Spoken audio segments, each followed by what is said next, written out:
Hello, I'm Bernard Hickey with the daily briefing from interest.co.nz. Today we'll look at this extraordinary story of a $7.2 billion US fraud in France and what it might mean for the global banking system and interest rates. It's that momentous.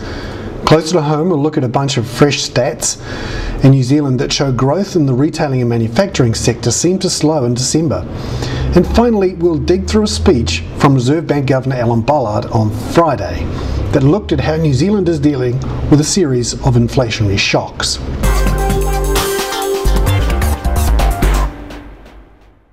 Firstly, we start with news of a massive fraud that may even have spooked the Fed into its emergency rate cut this week. Societe Generale has revealed a junior trader, Jerome Kerviel, lost $7.2 billion through a series of fraudulent trades on European stock futures. This guy, Monsieur Kerviel, who was 30, makes Nick Leeson look like a petty thief. Leeson only lost $1.4 billion US. This was the biggest individual fraud in the history of banking and forced France's second largest bank to launch an emergency capital raising of €5.5 billion to shore up its balance sheet. The issue of new shares to existing shareholders will be underwritten by JP Morgan and Morgan Stanley, and that helped reassure the market somewhat. SocGen discovered the fraud on the weekend and unwound the trades early this week, starting on Monday, the day when European markets in particular were slammed. The CEO offered to resign, but that was rejected, and instead a bunch of middle managers who looked after Kerviel, or obviously didn't, have been sacked. Now it is this unwinding of trades on Monday in particular that is attracting attention. It was the 5% plus fall on European markets that spooked many on Monday. Remember, the US wasn't trading. Kerviel had bet the European stock market indices would rise. His bet got deeper and deeper into the red, and by the weekend the losses were in the billions. By the time the positions were dumped and the losses tallied up, it was 4.9 billion euros, just over 7 billion US. SocGen doesn't think the scale of its selling was a major factor in the market slump. Others aren't so sure, and the sheer pace and depth of the selling on Monday certainly surprised many in the market, and it seemed to have been a factor in helping to push the Fed into its panic 75 basis point rate cut. Remember, the first emergency cut since 9/11. There are now questions about why the Bank of France didn't tell the Fed about this before the emergency cut. They certainly knew. The Fed was already being criticised for acting in a panicked way to global market developments.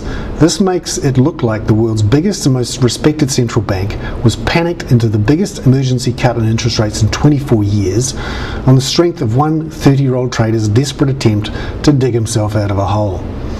Kerviel is now on the run. I hope our customs officials are on the alert in case Jumpy Jerome decides to do a runner to the bottom of the world.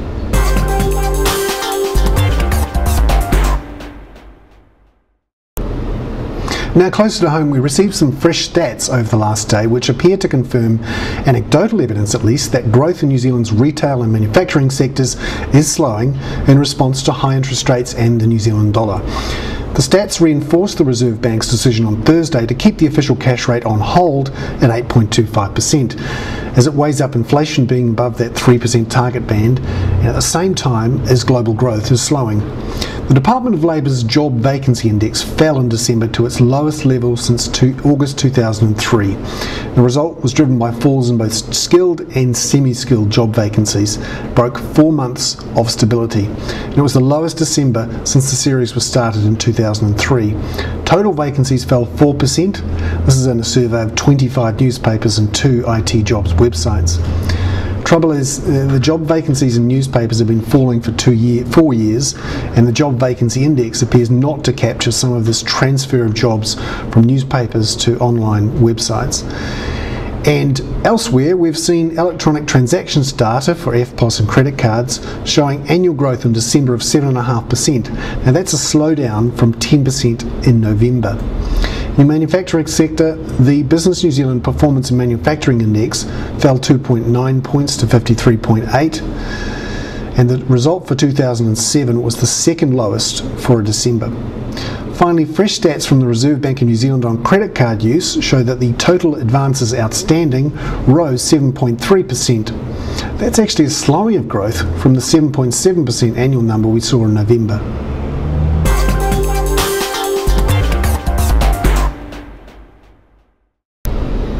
Now finally, let's have a quick look at a speech from Reserve Bank Governor Alan Bollard on Friday about a series of inflationary shocks buffeting the economy.